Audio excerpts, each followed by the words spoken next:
To fold Caduceus, you'll need a 40 by 40 centimeter square of two-color tissue paper. I recommend gold or silver as the primary color for the snakes and staff, and white as the secondary color for the wings.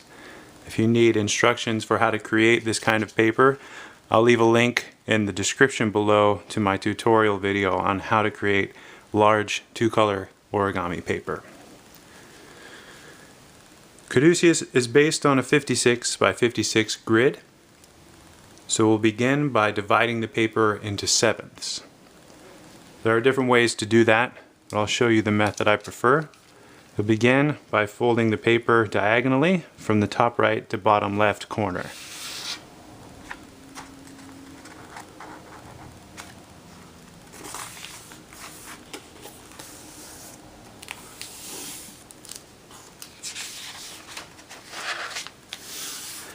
Next, you'll need two reference points halfway along the left and right edge of the paper.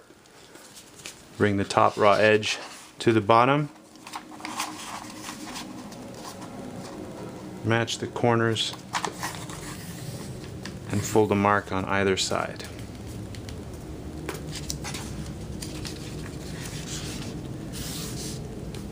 Next, make a diagonal crease from this reference point to the bottom right corner.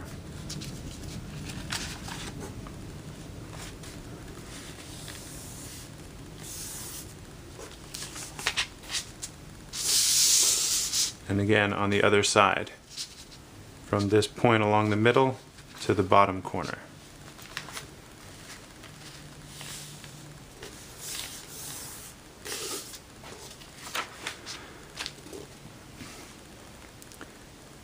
Next, turn the paper 90 degrees. What we just made is a set of reference points here and here, where this diagonal line crosses these two diagonal lines. Bring the bottom raw edge to this reference point.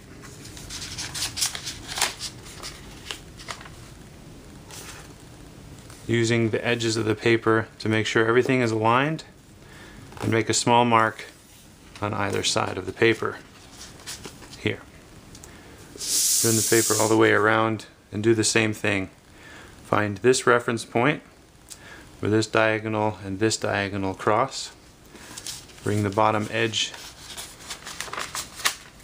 to that point using the edges to align the paper, and then make a small mark on either side. Now use these reference points to create a series of 3 diagonals that cross the 2 diagonals you made in the previous step.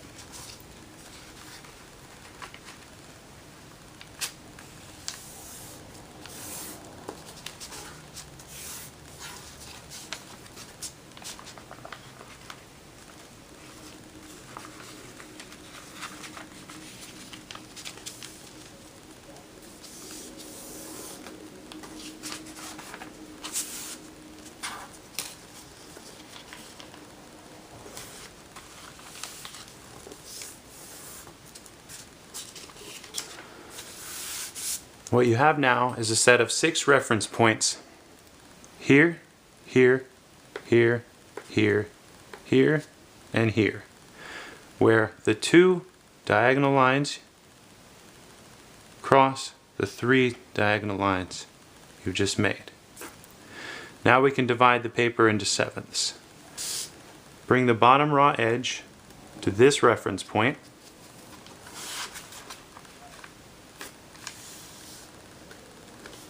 Fold along the paper. Now find this reference point and fold the bottom edge to there.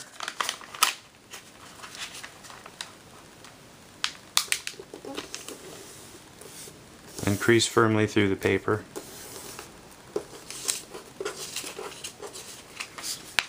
Now fold the bottom edge to this reference point.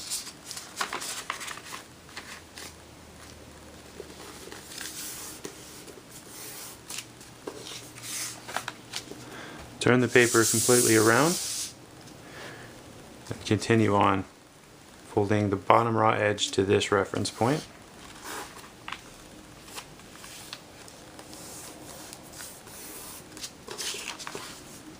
And to this.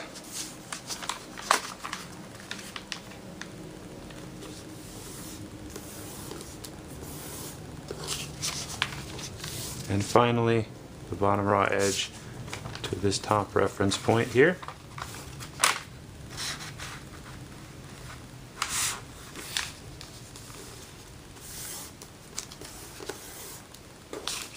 Now we have the paper divided horizontally into sevenths.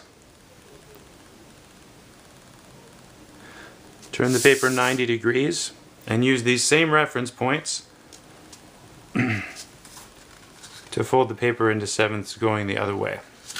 Fold the bottom raw edge to this reference point.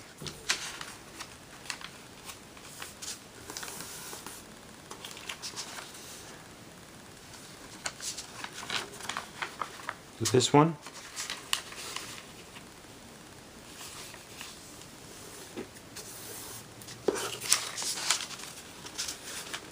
And to this one.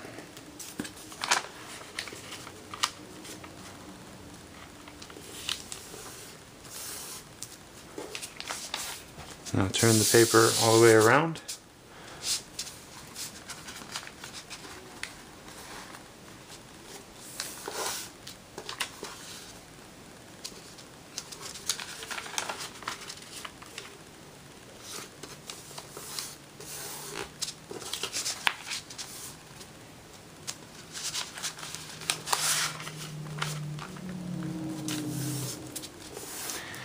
You've now divided your paper into a 7 by 7 box grid.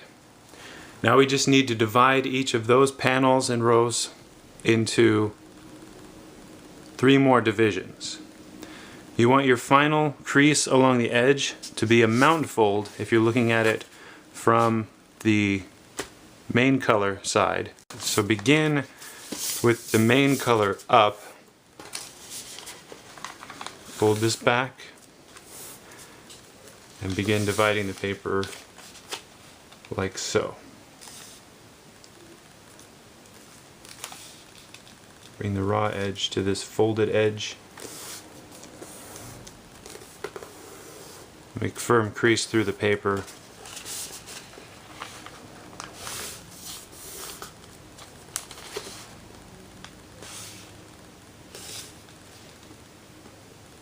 And continue on down the paper, matching carefully all of the edges. If you make any mistakes, you can always iron the paper and that'll take out most of the creases.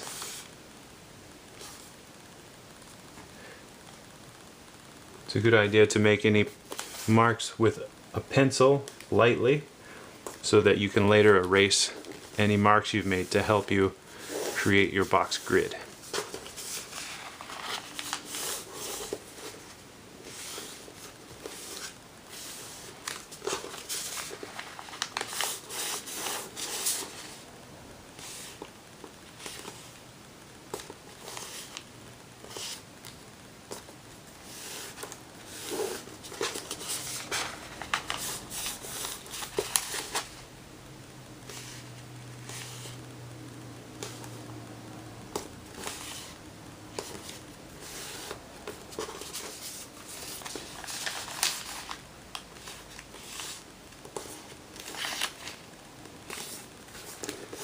And you should now have a paper that's been divided into 14ths. Going this way. Now turn the paper 90 degrees and make your divisions going the opposite way.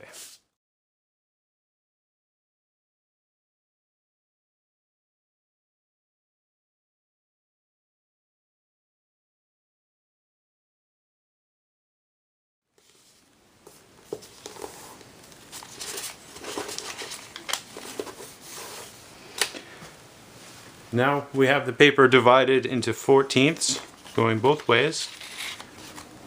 Just need to turn the paper over and continue on, dividing the paper down. folding it into 28ths this time.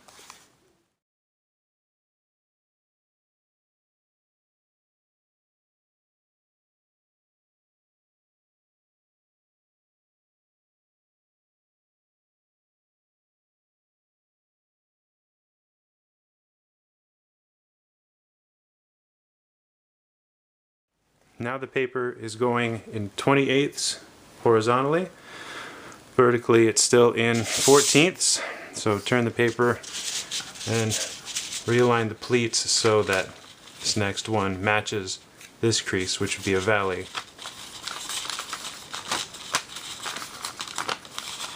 I like to reassign all of these creases so that they're going the same direction before I begin my next set. It helps to keep things more organized.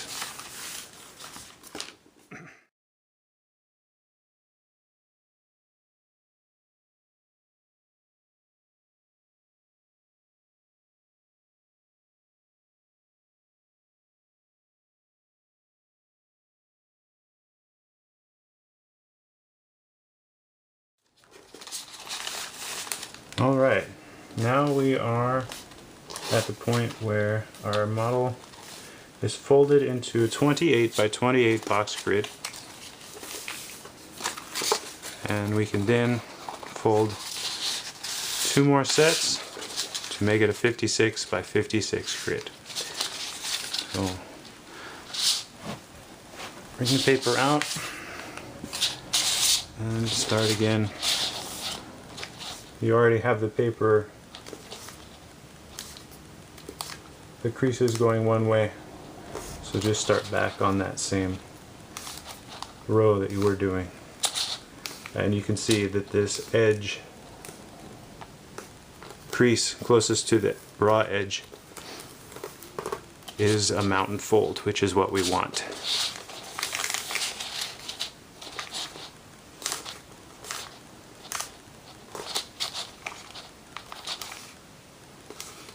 Usually on the last set of a large box grid like this, I don't keep folding all of the pleats on top of one another. I'll go in and do one at a time.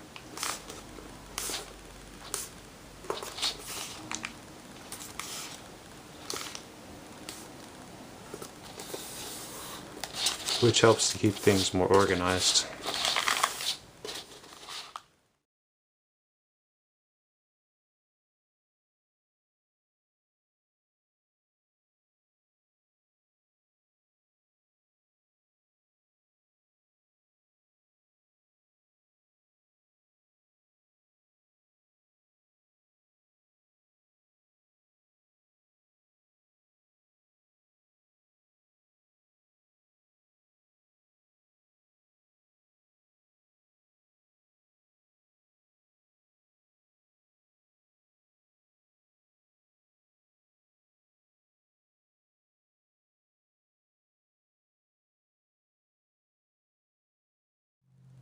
Your paper should now be folded into a 56 by 56 box grid, and when the paper is main color up, the crease closest to the edge should be a mountain fold all the way around the perimeter of the model.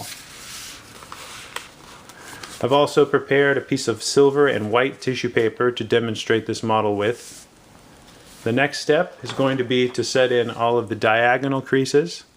I'll show you a digital image of this picture in just a moment, so that you can pencil in all the diagonals to make sure you have them placed accurately before you begin to fold them into the grid.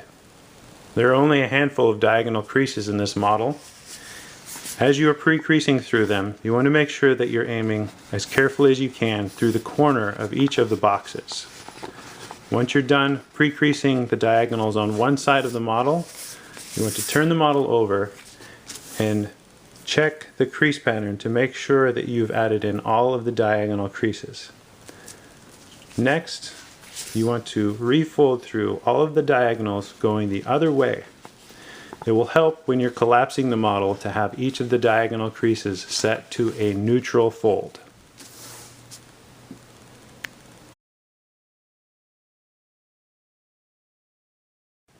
I'd like to take a few moments and identify different parts of the model. These are the wings. These are the heads of the snakes. This is the top of the staff.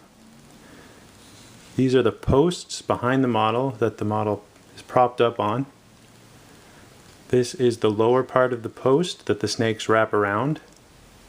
These are the tails of the snakes. And this is an extra bit of paper that gets folded down along the bottom part of the staff that the snakes wrap around.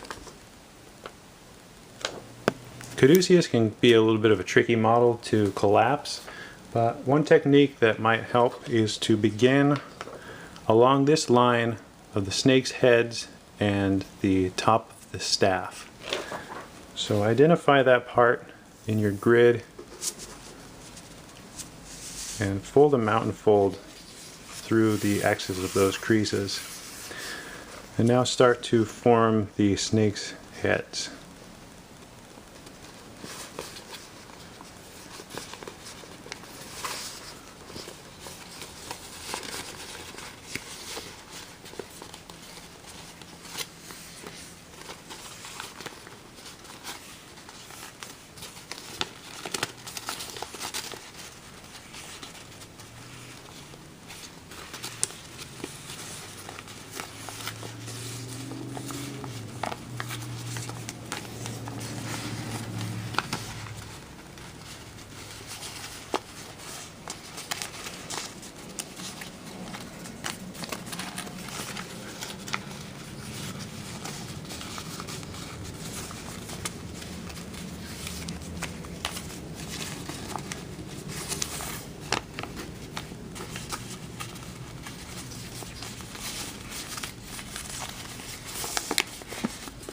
Kind of helps to bring these all the way to the edge.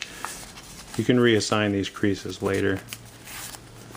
Now we have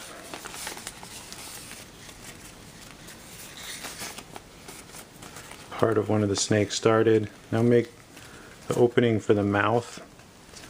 You can pinch here to get those diagonals started. Have them meet with these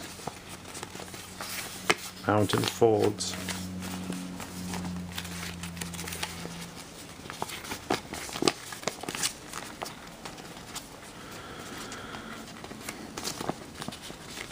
This is similar to how we started with the ribs in the Ridley model.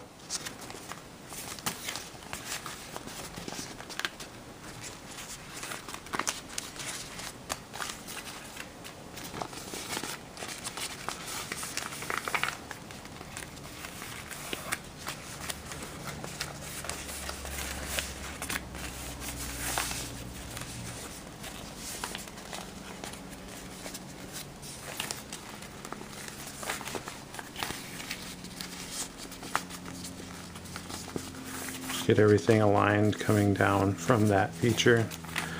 And then continue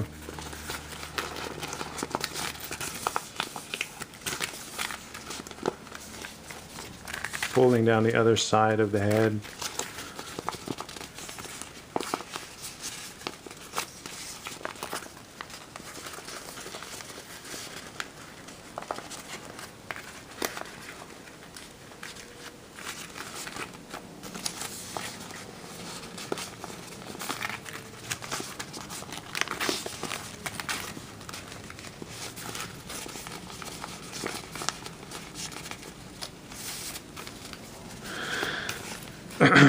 And you're going to come to the other side of this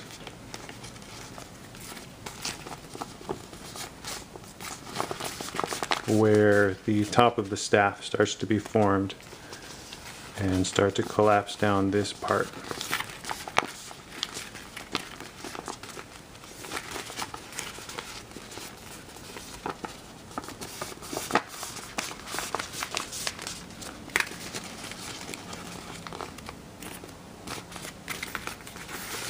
Maybe reach in from behind the model to start some of these mountain folds.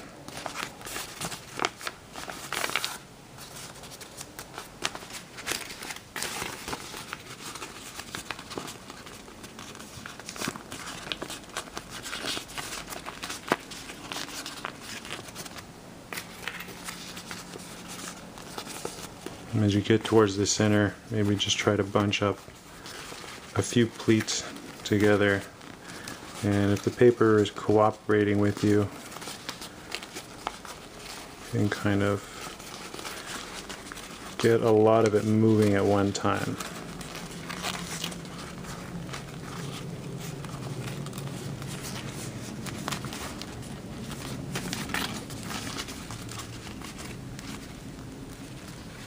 Every once in a while, take a moment just to straighten out everything. And again, on this side, just try to gather a few of them up together as you get toward the center. This part on the other side is a bit more tricky because there's more length of paper, so it might not be as easy. Just walk these pleats up to the area in between the heads of the snake and the top of the post.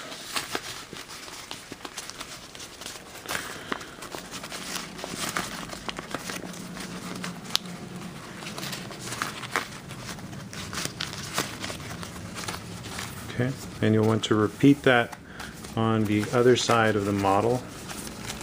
Once you have it collapsed down like this, go ahead and do that on the other side as well.